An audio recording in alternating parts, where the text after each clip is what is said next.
Shalom, and welcome to the B'nai Noach Academy, Thoughts on the Torah. Please remember to hit the like button, to subscribe if you haven't done so yet, and of course, to share this wisdom with friends and family.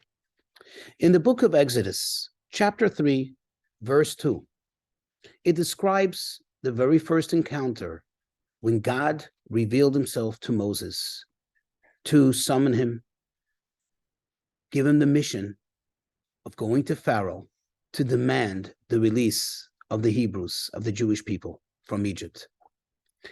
And it describes a very interesting scene. For Moses, it was a very intriguing spectacle.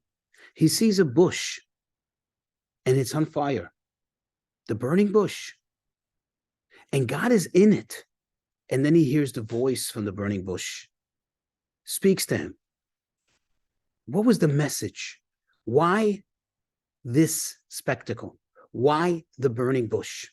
What does this teach us? And what does it tell us in our day-to-day life?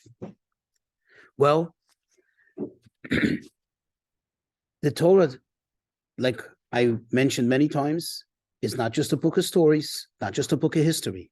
Rather, it's telling us how to live our lives.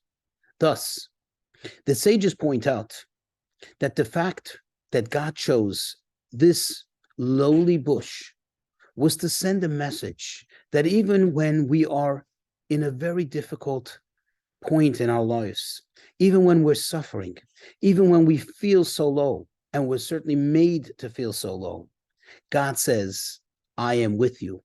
I am there. I am there, so to speak, suffering along with you. That's number one. Number two, as the verse points out, that the bush did not become consumed.